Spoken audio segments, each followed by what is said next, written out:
Dirar Putra Suara, Komandan Pasukan Berlima di Penaklukan Syria.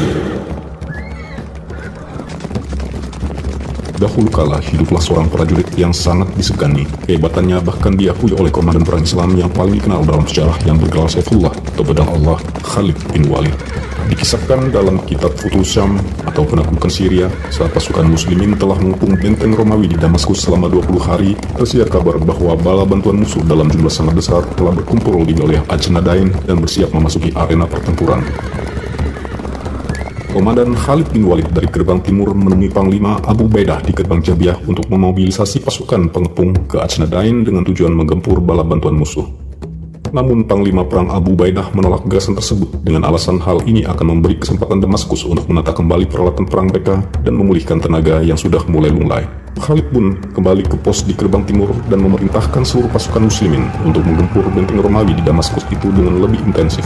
Hari berikutnya pasukan Romawi merasa kelelahan dan putus asa. Mereka mengirim utusan kepada Khalid bin Walid untuk menawarkan uang damai, namun dengan tegas Khalid menolaknya. Ketika pasukan Romawi sedang berpikir untuk menemui Panglima Abu Ubaidah, di puncak bukit di kejauhan terlihat bala bantuan datang. Pasukan Romawi yang melihat dari atas benteng pun bersorak-sorai. Hal ini cukup membuat Komandan Khalid terkejut, seraya merapal kalimat penguat, La haula wala quwata illa billah. Komandan Khalid pun kembali menemui Panglima Abu Ubaidah di gerbang Jabiah untuk memobilisasi pasukan guna menggempur bala bantuan musuh. Namun Panglima Perang Abu Ubaidah tetap menolak gagasan tersebut. Sebagai gantinya, Panglima menginstruksikan Komandan Khalid untuk membentuk pasukan khusus guna melaksanakan gagasan itu. Komandan Khalid pun mengajukan satu nama prajurit terbaik untuk memimpin pasukan khusus dengan kekuatan sebesar 500 orang prajurit berkuda. Khalid bin Walid sangat mengenal prajurit tersebut dan menggambarkannya sebagai pemuda yang berani mati, kuat, sangat cerdas, penuh semangat, mumpuni dalam teknik pertempuran, dan berasal dari keluarga besar pejuang, anak dan kemenakan dari para prajurit yang telah syahid. Prajurit itu adalah Dirar bin Aswar bin Sinan bin Tarik, atau Dirar putra dari Aswar, cucu dari Sinan, dan cicit dari Tarik. Melihat jumlah pasukan musuh yang sangat besar menuruni bukit dengan pakaian perang dan senjata yang berkilat-kilat, membuat nyali sebagian pasukan khusus ini menciut. Sebagian meminta Komandan Dirar untuk kembali saja daripada tergilas. Namun Dirar tak sedikit pun geming. Demi Allah, akan kujar anggota pasukan yang berusaha lari dari jalan Allah. Aku tak akan berpaling dan lari dari pertempuran. Jika aku melakukannya, maka aku telah melanggar perintah Allah dan berbuat dosa besar. Rafi bin Umairah pun maju dan berorasi untuk meningkatkan moral pasukan Dirar.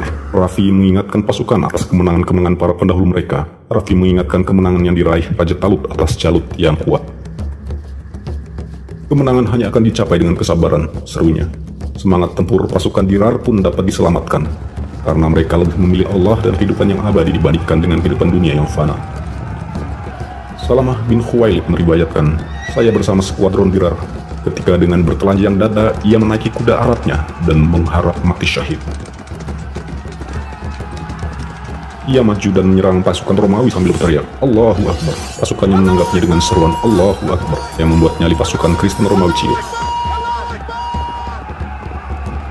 Saya melihat Dirar melaju membelah barisan depan pasukan Romawi, di mana Jenderal Warden diposisikan di sebelah salib dan panji-panji yang dikelilingi oleh sekelompok prajurit. Mereka rela menumpahkan darah untuk Jenderal Warden, sebagaimana halnya mereka rela menumpahkan keringat untuknya. Dirar mengenalinya sebagai sang jenderal dan menantang prajurit garda depan untuk berduel. Ada yang berani jadi penantang? Lalu dengan sesuka hati ia bergerak menyerang sayap tengah barisan musuh. Dengan hati-hati ia membidik dan menusuk seorang pembawa panji dengan tombaknya. Panji yang dibawa prajurit Romawi itu pun jatuh di bawah kudanya. Dirar kemudian berbelok ke kanan dan melepaskan pedangnya ke seorang prajurit Romawi. Pandangannya kembali ke tengah dan dia melihat Warden. Di dekatnya seorang prajurit Romawi duduk di atas kuda putih kotor yang membawa salib bertahtakan permata. Dirar menusuknya dari samping dan menyayat lambungnya. Salib itu pun jatuh ke tanah sementara pembawanya terhuyung-huyung dan tewas. Warden melihat hal itu sebagai pertanda kehancurannya, lalu turun dari kudanya untuk memikul salib itu sendiri.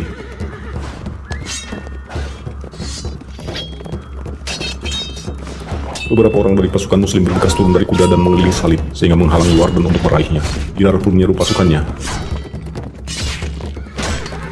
Hai pasukan muslimin, aku maupun kalian belum berhak atas salib itu. Jangan ada keinginan untuk memungutnya. Aku sendiri yang akan memungut kekerjaan Romawi ini dan pasukannya.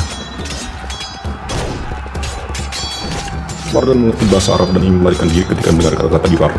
Namun para keduanya berkata, kemana Anda akan melarikan diri, wahai jenderal kami? Warden menjawab, saya melarikan diri karena takut pada iblis itu. Sungguh pemandangan yang menjijikan. Pernahkah kalian melihat sesuatu yang lebih buruk dan menakutkan daripada itu? Salamah memberitakan bahwa ketika Dirar melihat Warden berbalik, ia mengerti bahwa Warden sedang berusaha melarikan diri. Maka sambil berteriak keras kepada pasukan muslimin, ia meluruskan tombak dan memacu kudanya. Ia hampir mencapai Warden ketika pasukan Romawi menyerang dengan sangat brutal sehingga kudanya berhenti. Saat itu ia membaca syair. Kematian adalah sebuah kenyataan, tak ada jalan keluar yang dapat kurencanakan. Jauh lebih baik dari api neraka adalah surga Firdaus. Inilah kesyahidanku. Jadi saksikanlah bahwa semua ini telah kulakukan demi keridhaan Allah. Ia mengobrak-abrik pasukan Romawi dan terus mengejar sang jenderal. Tetapi pasukan Romawi terus mengejarnya sampai lambat laun mereka berhasil melumpuhkan Dirar. Dirar menyerang di segala arah, menghentikan nafas siapapun yang menghalangi. Ia tombak dan tumbangkan prajurit manapun yang mendekati. Maka sebagian besar dari mereka dikembalikannya ke bumi dan dikirimkan ke tidur abadi. Kemudian ia pun berseru kepada kaum muslimin. Sesungguhnya Allah menyukai orang-orang yang berperang jalannya dalam barisan yang teratur. Mereka seolah-olah adalah sebuah bangunan yang kokoh. Sebelum ada pasukan muslimin yang bereaksi, pasukan Romawi mulai menyerbu ke arahnya dengan suara riuh, diikuti oleh pasukan muslimin yang ikut serta dalam pertempuran. Putra Warden, Hamran, menembakkan anak panah ke sisi kanan Dirar, melukainya dan melumpuhkan tangannya. Bagaikan singa yang tak terkendali, Dirar menerkam dan menusukkan tombaknya ke dada Hamran hingga menusuk jantungnya. Saat Dirar menarik tombaknya, ujungnya patah, tetap tertancap kuat di tulang belakang Hamran. Melihat tombaknya tidak berguna lagi, pasukan Romawi mengepungnya dan akhirnya meringkus Dirar. Akankah Dirar dan pasukannya selamat? Ikuti terus kelanjutan kisahnya hanya di kanal Prince Michael's World. Subscribe, like, share, and comment.